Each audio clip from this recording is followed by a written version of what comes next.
Nous l'avons aussi été face aux épreuves et aux drames de 2024. Les catastrophes climatiques, la crise que traversent encore aujourd'hui nos agriculteurs, que nous continuerons de protéger et de soutenir, les tensions dans plusieurs de nos territoires et le ralentissement économique mondial.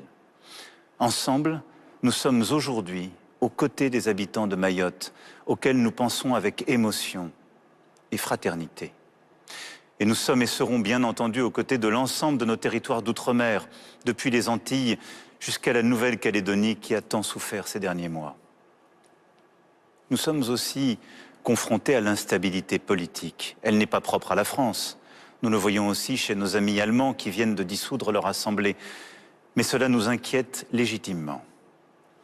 Je dois bien reconnaître ce soir que la dissolution a apporté pour le moment davantage de divisions à l'Assemblée que de solutions pour les Français. Si j'ai décidé de dissoudre, c'était pour vous redonner la parole, pour retrouver de la clarté et éviter l'immobilisme qui menaçait. Mais la lucidité et l'humilité commandent de reconnaître qu'à cette heure, cette décision a produit plus d'instabilité que de sérénité et j'en prends toute ma part.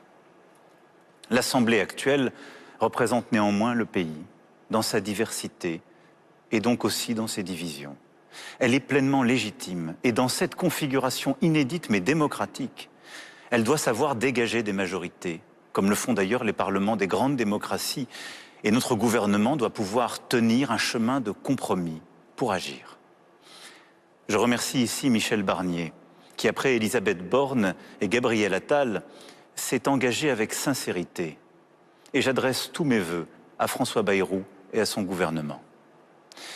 Je souhaite que l'année qui s'ouvre soit celle du ressaisissement collectif, qu'elle permette la stabilité, les bons compromis pour prendre les bonnes décisions au service des Français. Car nous ne pouvons pas nous permettre d'attendre. L'année 2025 doit être une année d'action, une année utile pour vous et pour vous permettre de vivre mieux. Le pouvoir d'achat, le travail, la sécurité, la justice, aider aussi nos élus et nos associations. Pour tout cela, il est nécessaire d'adopter un budget.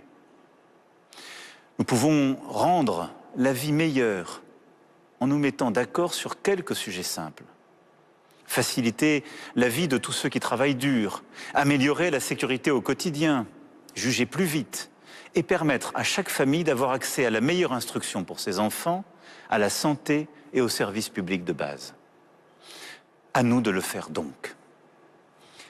L'année 2025 doit aussi être une année d'unité, de responsabilité, pour bâtir une France plus forte, plus indépendante face au dérèglement du monde.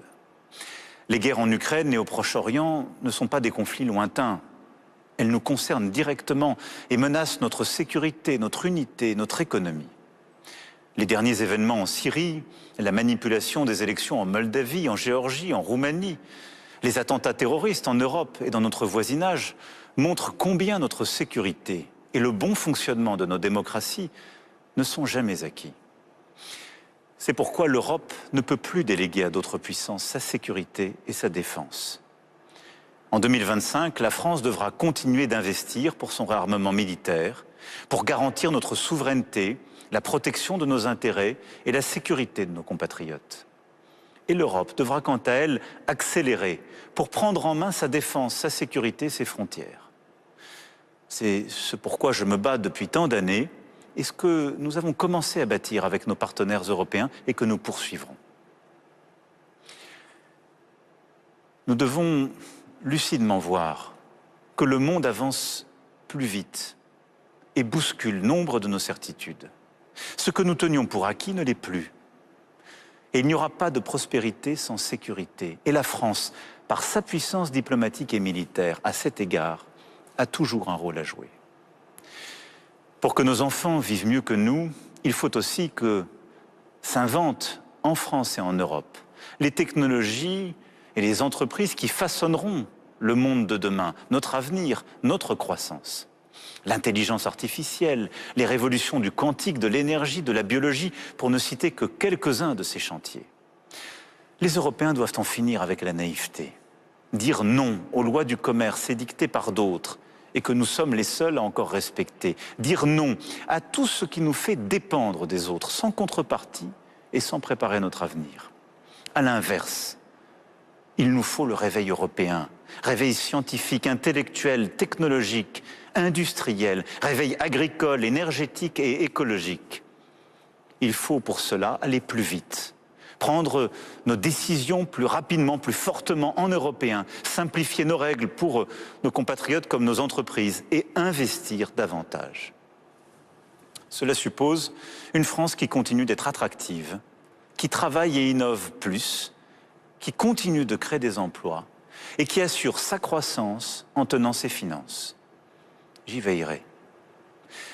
Depuis 7 ans, nous avons réussi à résister aux pires crises, tout en baissant le chômage, tout en réindustrialisant et en attirant les inventions du monde entier. Nous avons de nouveau prouvé cette année notre capacité à tenir notre rang dans des secteurs d'avenir avec, par exemple, le lancement d'Ariane 6 ou le raccordement du nouveau réacteur nucléaire de Flamanville. Là se bâtit notre indépendance et nous devons rester forts et crédibles au cœur d'une Europe qui doit accélérer. À nous donc collectivement de faire, car 2025 imposera l'audace et le sens des décisions. Mes chers compatriotes, les grandes nations sont celles qui, dans les moments de crise, de doute, savent voir loin, se détacher des polémiques du quotidien pour bâtir l'avenir et prendre un temps d'avance. Nous y sommes. C'est pourquoi, en 2025, nous tiendrons le cap. Nous sommes à un quart de siècle. Une partie des promesses de l'an 2000 ont été tenues, mais tant de désordres, de déséquilibres sont apparus aussi. Alors pour le quart de siècle qui vient, je veux que nous puissions décider et agir avec 2050 en ligne de mire. Nous aurons des choix à faire pour notre économie, notre démocratie, notre sécurité, nos enfants. Oui, l'espérance, la prospérité et la paix du quart de siècle qui vient dépendent de nos choix aujourd'hui. Et c'est pour cela qu'en 2025, nous continuerons de décider. Et je vous demanderai aussi de trancher certains de ces sujets déterminants. Car chacun d'entre vous aura un rôle à jouer. Chacun d'entre vous sera nécessaire pour réussir ce projet que je viens rapidement de brosser devant vous. Oui, comme pour les grands chantiers qui ont fait notre histoire et encore l'année qui vient de s'écouler, chacun d'entre vous est nécessaire pour bâtir une nation et une république plus belle encore.